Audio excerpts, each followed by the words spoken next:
এই সরকার হিন্দু বিরোধী সরকার। এখানে অন্য ধর্মের নেতারা যত না বেশি সরস্বতী পুজো বন্ধ করতে চাইছেন, তার থেকে বেশি মমতা বন্দ্যোপাধ্যায় ও তার সরকার সব থেকে বেশি সরস্বতী পুজো বন্ধ করতে চাইছেন। হিন্দুরা যতক্ষণ না পর্যন্ত জাগবে ততক্ষণ এই জিনিস চলবে। মুখ্যমন্ত্রীর বিরুদ্ধে বিস্ফোরক মন্তব্য শুভেন্দু অধিকারী। তিনি বলছেন যে মমতা বন্দ্যোপাধ্যায় নাকি সরস্বতী পুজো বন্ধ করার জন্য উঠে পড়ে লেগেছেন। সরস্বতী পুজো বন্ধ নিয়ে সম্প্রতি শুভেন্দু অধিকারী নিজের এক্স হ্যান্ডেলে একটি ভিডিও পোস্ট করেছেন, যা নিয়ে উত্তেজনা ছড়িয়েছে। শুক্রবার উত্তর কলকাতার নিউ মার্কেটে একটি কর্মসূচিতে যোগ দিয়ে সাংবাদিকদের মুখোমুখি হয়ে বলেন, এই সরকার হিন্দু বিরোধী সরকার। হিন্দুরা যতক্ষণ না পর্যন্ত জাগবে ততক্ষণ এই জিনিস চলবে। মমতা ব্যানার্জি এই জিনিস চালাচ্ছে কারণ তার 30 থেকে 32% ফিক্সড ভোট ব্যাংক রয়েছে। শওকত মোল্লাদের দিয়ে ভয় দেখিয়ে গরিব হিন্দুদের ভোট দিতে দিচ্ছে না। 1000 টাকা লক্ষ্যের ভান্ডারের লোভ দেখিয়ে ভোট নিচ্ছে। তাই 701% হিন্দু একসঙ্গে হয়ে একে হারাচ্ছে। ততক্ষণ পর্যন্ত এই যন্ত্রণা চলবে। আমি সিপিএমকে তাড়ানোর জন্য অন্যতম ভূমিকা নিয়েছিলাম। এখন সিপিএম এর রোল হচ্ছে তৃণমূলকে সাহায্য করা। এখানে অন্য ধর্মের নেতারা যত না বেশি সরস্বতী পুজো বন্ধ করতে চাইছেন, তার থেকে অনেক বেশি মমতা বন্দ্যোপাধ্যায় ও তার সরকার সব থেকে বেশি সরস্বতী পুজো বন্ধ করতে চাইছেন। শুভেন্দু অধিকারী তিনি কি বলেছেন শোনাবো আপনাদের। হবে না, হিন্দু বিরোধী সরকার। হিন্দুরা যতক্ষণ না জাগবে ততক্ষণ এই জিনিস চলবে। এই জিনিস চালাচ্ছে মমতা বন্দ্যোপাধ্যায়, তার কারণ তার 30-32% ফিক্সড ভোট ব্যাংক রয়েছে।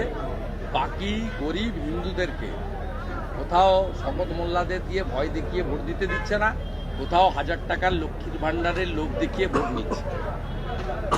যতক্ষণ না নিজেদের সংস্কৃতি এবং ধর্ম রক্ষার জন্য 70% হিন্দুর 70% হিন্দু 70-এর মধ্যে 70% ঐক্যবদ্ধ হয়ে একে না হারাচ্ছে, ততক্ষণ পর্যন্ত এই যন্ত্রণা চলবে। আমি সিপিএমকে তাড়ানোর ক্ষেত্রে অন্যতম ভূমিকা নিয়েছিলাম ও এখনও সিপিএমের রোল হচ্ছে তৃণমূলকে সাহায্যকারী হিসেবে। কিন্তু ওই সরকারও কখনো তাদের সময়ে এসব জিনিস করেনি। কিছু কিছু জলঙ্গি এবং মুর্শিদাবাদে কিছু কিছু স্কুলে আগেই বন্ধ হয়েছিল সিপিএমের সময়। সেটাতে সরকারের কোনো ভূমিকা ছিল না, পুলিশের ভূমিকা ছিল না, কিছু মৌলবাদীর ভূমিকা ছিল। কিন্তু এখন তো সরাসরি সরকার পুলিশকে দিয়ে এটা করছে। এখানকার যারা অন্য ধর্মের ধর্মীয় নেতারা আছে, তারা যতটা না সরস্বতী পুজো বন্ধ করতে চাইছেন, তার থেকে বেশি সরস্বতী পুজো বন্ধ করতে চাইছেন মমতা বন্দ্যোপাধ্যায় এবং তার সরকার। গেরুয়া রঙের প্রতি ঘৃণা, জয় শ্রীরামকে অপশব্দ বলা, ভারত মাতা কি জয় বলতে পারা যাবে না, বিজেপিকে কর্মসূচি করতে দেওয়া হবে না। টক শোতে আপনারা একদম উদ্ধার করে দেন কেউ কেউ। বিজেপি কোথায়? আর বিজেপিকে কোথাও এই হাইকোর্ট ছাড়া এখানে আপনি বসে করতেন নাকি? এইখানে যখন ডেকোরেটরের মাল আসতো তখনই তো তুলে নিয়ে চলে যেত। পরিস্থিতিটা কোন জায়গায় নিয়ে গেছে আপনি দেখুন। একজন লিডার অব অপোজিশন, তাকে 74 টাইম হাইকোর্টে যেতে হয়েছে 3.5 বছরে কর্মসূচি করার জন্য। মমতা ব্যানার্জিও বিরোধী নেত্রী ছিলেন, তাকে তো স্পেস দিয়ে গেছেন জ্যোতি বসু আর বুদ্ধদেব ভট্টাচার্য। আপনি একটা টুইট করেছেন, জাতীয় সড়ক বন্ধ করে তিনি সিঙ্গুরের কারখানাকে তাড়িয়েছেন 16 দিন ধরে, বুদ্ধবাবুর উদারতাকে ক্যাপিটাল করে। এখানে তো 16 মিনিট আপনাকে দাঁড়াতে দেবে না। আপনাকে সন্ধ্যার পরে বলতে হবে যাতে মেয়রের বা তার পারিষদরা এখানে চলে যায়। 5টার বেশি চোং নয়, 300-র বেশি চেয়ার নয়। এভাবে কি আটকানো যায় নাকি? আপনি দেখলেন তো রাস্তা বন্ধ হয়ে গেল। পাবলিক রাস্তা বন্ধ করে দিল। মমতা ব্যানার্জির ভোট ব্যাংক যারা দেখুন, মুসলিমরা কত দাঁড়িয়ে গেছে। তারাও যন্ত্রণায় আছে, কিন্তু তাদের কিছু করার নেই। তাদের গ্রামগুলো কন্ট্রোল বাই দি মৌলবাদী র্যাডিক্যাল ফোর্স। বৃহস্পতিবার বাগডোগরা বিমানবন্দরে নামেন রাজ্যের বিরোধী দলনেতা শুভেন্দু অধিকারী। তিনি সেখানে সংবাদ মাধ্যমের মুখোমুখি হয়ে বলেন, এটা রাজনীতি করার সময় নয়। মমতা ব্যানার্জি যেটা করছেন সেটা ঠিক নয়। গঙ্গাসাগর ঠিক আছে, কিন্তু একদিনে 7 কোটি পুণ্যার্থীরা যেখানে স্নান করছেন, মমতা ব্যানার্জি সেই সুযোগটা পাবেন না। সেই সমস্ত সনাতনী হিন্দুরা এক হচ্ছেন, সেটা দেখে হিংসা হচ্ছে মুখ্যমন্ত্রীর। যেটা দুঃখজনক ঘটনা ঘটেছে, তাতে করে সকলের উত্তরপ্রদেশ সরকারের পাশে থাকা উচিত। মৃত্যু কখনোই টাকা দিয়ে পূরণ করা যায় না। এত বড় ঘটনার পরও 7 কোটি পুণ্যার্থীরা সেখানে স্নান করেছেন। এখনো মেলা ভালো মতন চলছে। ওখানে প্রশাসন দ্রুত ব্যবস্থা নিয়েছে। মুখ্যমন্ত্রী তুষ্টিকরণের রাজনীতি করছেন। কি বলেছেন শুভেন্দু অধিকারী, শোনাবো আপনাদের। राजनीति करने का टाइम भी नहीं है। ममता बनर्जी जो कर रहा है वो ठीक नहीं। वो गंगा सागर का जिक्र किया, गंगा सागर ठीक है, लेकिन ममता बनर्जी को मौका नहीं मिलेगा 5 करोड़ जनता 7 करोड़ जनता का एक साथ एक दिन कोई मेला में अपना रिलीजियस परफॉर्म करे, वो मौका उनकी मिलने वाला नहीं। क्यों बोल रहे हैं ममता जी? किस लिए, मतलब क्या लगता है?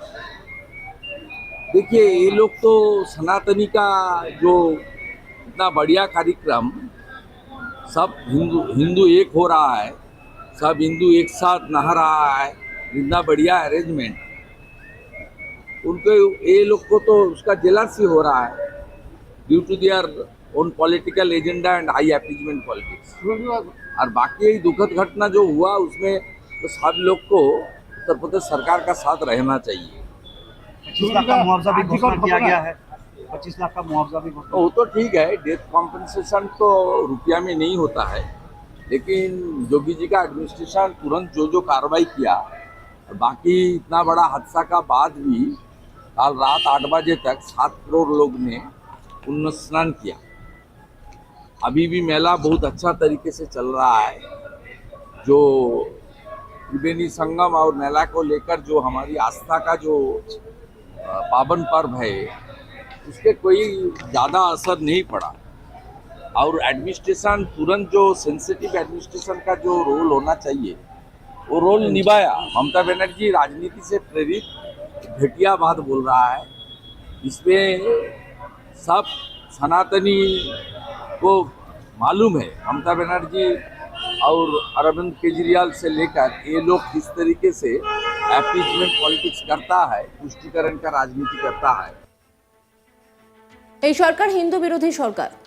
এখানে অন্য ধর্মের নেতারা যত না বেশি সরস্বতী পুজো বন্ধ করতে চাইছেন, তার থেকে বেশি মমতা বন্দ্যোপাধ্যায় ও তাঁর সরকার সব থেকে বেশি সরস্বতী পুজো বন্ধ করতে চাইছেন। হিন্দুরা যতক্ষণ না পর্যন্ত জাগবে ততক্ষণ এই জিনিস চলবে। মুখ্যমন্ত্রীর বিরুদ্ধে বিস্ফোরক মন্তব্য শুভেন্দু অধিকারীর। তিনি বলছেন যে মমতা বন্দ্যোপাধ্যায় নাকি সরস্বতী পুজো বন্ধ করার জন্য উঠে পড়ে লেগেছেন। সরস্বতী পুজো বন্ধ নিয়ে সম্প্রতি শুভেন্দু অধিকারী নিজের এক্স হ্যান্ডেলে একটি ভিডিও পোস্ট করেছেন, যা নিয়ে উত্তেজনা ছড়িয়েছে। শুক্রবার উত্তর কলকাতার নিউ মার্কেটে একটি কর্মসূচিতে যোগ দিয়ে সাংবাদিকদের মুখোমুখি হয়ে বলেন, এই সরকার হিন্দু বিরোধী সরকার। হিন্দুরা যতক্ষণ না পর্যন্ত জাগবে ততক্ষণ এই জিনিস চলবে। মমতা ব্যানার্জি এই জিনিস চালাচ্ছে কারণ তার 30 থেকে 32% ফিক্সড ভোট ব্যাংক রয়েছে। শওকত মোল্লাদের দিয়ে ভয় দেখিয়ে গরিব হিন্দুদের ভোট দিতে দিচ্ছে না। অন্যান্য খবরের আপডেটের জন্য অবশ্যই নজর রাখুন আজ তাক বাংলার ইউটিউব স্ট্রিমিংয়ে। লাইক, কমেন্ট, শেয়ার এবং সাবস্ক্রাইব করতে ভুলবেন না।